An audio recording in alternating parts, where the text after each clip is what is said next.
Assalamualaikum warahmatullahi wabarakatuh. Selamat datang kami ucapkan kepada para siswa sekalian. Pada video ini kita akan membahas materi IPS kelas 7, memasuki bab 4 kehidupan masyarakat Indonesia pada masa praaksara Hindu-Buddha dan Islam. Sebelum kita ke materi, silahkan dibaca dulu KD pada bab 4 ini. Kemudian setelah kalian membaca KD-nya, untuk indikator pencapaian kompetensi juga bisa kalian baca. Ada 4 indikator pencapaian kompetensinya. Jika sudah, mari kita langsung ke materi untuk bab 4 ini. Poin A mengenai kehidupan manusia pada masa praaksara. Yang pertama, apa itu masa praaksara? Zaman praaksara adalah zaman sebelum manusia mengenal tulisan. Zaman praaksara dimulai sejak manusia ada dan berakhir setelah manusia mengenal tulisan. Kemudian, mari kita bahas mengenai periodisasi masa praaksara. Yang pertama, periodisasi secara geologis. Secara geologis, sejarah perkembangan bumi dapat dibagi menjadi 4 periode. Zaman Arkaikum merupakan zaman tertua. Zaman ini berlangsung kira-kira sejak 2500 juta tahun yang lalu. Pada waktu itu, kulit bumi masih sangat panas, sehingga belum terdapat kehidupan di atasnya.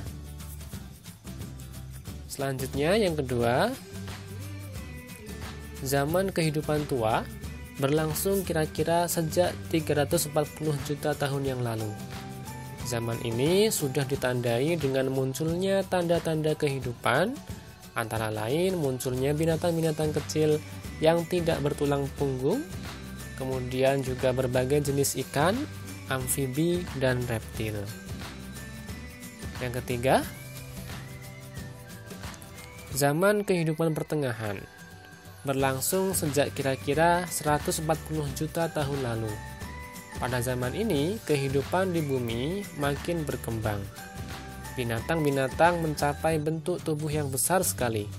Kita mengenalnya sebagai dinosaurus. Ini merupakan ilustrasi dinosaurus yang hidup pada zaman Mesozoikum. Selanjutnya yang keempat,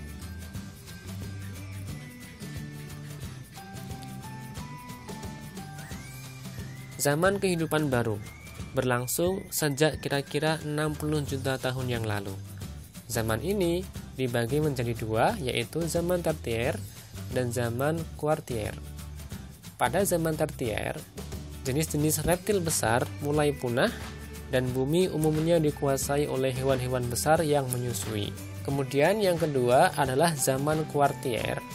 Zaman ini sangat penting bagi kita karena merupakan awal kehidupan manusia pertama di bumi. Nah, setelah kita melihat periodisasi secara geologis, yang kedua, periodisasi secara arkeologis. Periodisasi secara arkeologis didasarkan atas hasil-hasil temuan benda-benda peninggalan yang dihasilkan oleh manusia yang hidup pada zaman praaksara. Masa praaksara dibedakan menjadi 2, yaitu zaman batu dan zaman logam. Zaman batu adalah zaman ketika sebagian besar perkakas penunjang kehidupan manusia terbuat dari batu. Berdasarkan hasil temuan alat-alat yang digunakan dan dari cara pengerjaannya, zaman batu dibagi menjadi 3. Yang pertama, Paleolitikum. Ini adalah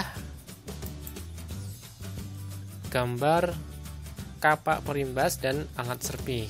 Sering juga disebut dengan zaman batu tua. Diperkirakan berlangsung kurang lebih 600.000 tahun silam. Kehidupan manusia masih sangat sederhana, hidup berpindah-pindah atau nomaden. Mereka memperoleh makanan dengan cara berburu, mengumpulkan buah-buahan, umbi-umbian, serta menangkap ikan. Nah, alat yang digunakan pada zaman ini terbuat dari batu yang masih kasar dan belum diasah, seperti kapak perimbas seperti ini, atau alat serpih yang digunakan untuk menguliti hewan buruan, untuk mengiris daging atau memotong umbi-umbian. Kemudian yang kedua, zaman batu yang kedua adalah Mesolitikum.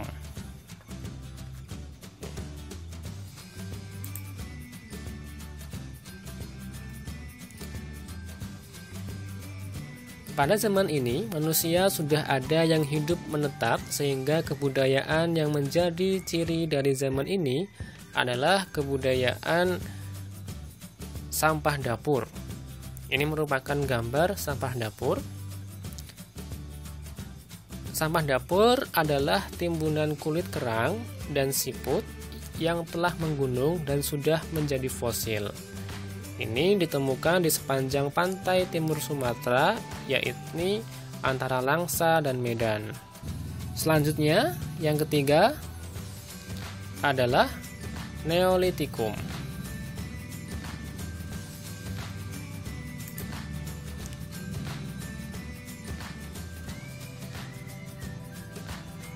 Pada zaman ini telah terjadi perubahan mendasar pada kehidupan masyarakat praaksara.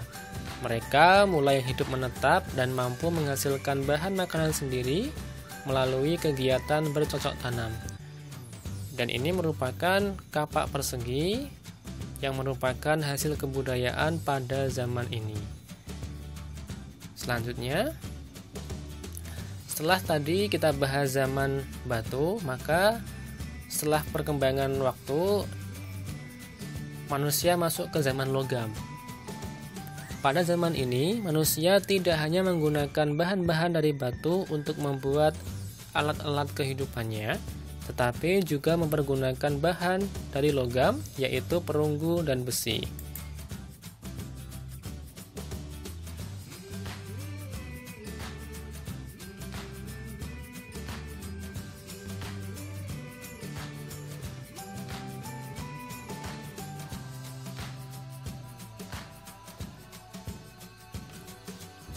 Yang kedua, telah kita bahas secara arkeologis. Yang ketiga, periodisasi berdasarkan perkembangan kehidupan.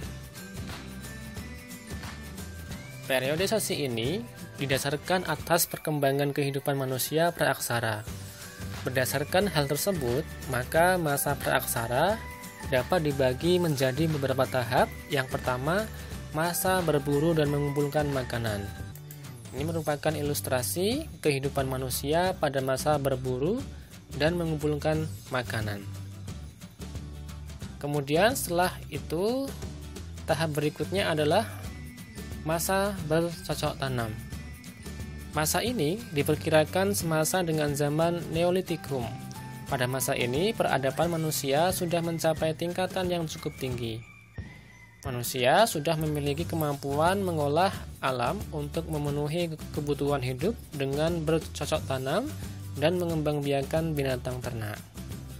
Kemudian yang ketiga adalah masa perundagian. Masa ini merupakan akhir masa praaksara di Indonesia. Berasal dari kata perundagian yang artinya adalah seseorang atau sekelompok orang atau segolongan orang yang mempunyai kepandaian atau keterampilan jenis usaha tertentu, misalnya pembuatan gerabah, perhiasan, atau pembuatan sampan. Ini merupakan gelang dan cincin perunggu, sedangkan ini merupakan kapak perunggu untuk upacara. Itulah tahapan dari periodisasi perkembangan kehidupan. Selanjutnya, nilai-nilai budaya masa praaksara di Indonesia. Belajar dari kehidupan manusia pada masa praaksara, maka terdapat nilai-nilai budaya dan tradisi yang dapat kita ambil sebagai pelajaran dan suri teladan. Yang pertama, nilai religius. Masyarakat praaksara sudah memiliki kepercayaan terhadap adanya kekuatan gaib. Dan yang kedua, nilai gotong royong. Masyarakat praaksara hidup secara berkelompok. Mereka bergotong royong untuk kepentingan bersama. Yang ketiga, nilai musyawarah. Hal ini dapat ditunjukkan dengan dipilihnya pemimpin yang dianggap paling tua atau sesepuh. Yang keempat, nilai keadilan yang ditunjukkan adanya pembagian tugas sesuai dengan kemampuan dan keahliannya. Yang kelima, tradisi bercocok tanam, dan yang keenam maksudnya tradisi bahari atau pelayaran. Kemudian yang keempat, nenek moyang bangsa Indonesia. Nenek moyang bangsa Indonesia berasal dari daerah Yunan di Cina Selatan. Mereka termasuk rumpun bangsa Austronesia yang masuk ke Indonesia secara bergelombang dan bertahap. Bangsa Austronesia yang masuk ke Indonesia disebut bangsa Melayu, yang dibedakan menjadi dua macam, yaitu bangsa Proto-Melayu dan bangsa Deutero-Melayu. Itulah pembahasan mengenai nenek moyang bangsa Indonesia. Nah, pada video ini telah kita selesaikan pembahasan mengenai kehidupan manusia pada masa praaksara. Semoga bermanfaat. Wassalamualaikum warahmatullahi wabarakatuh.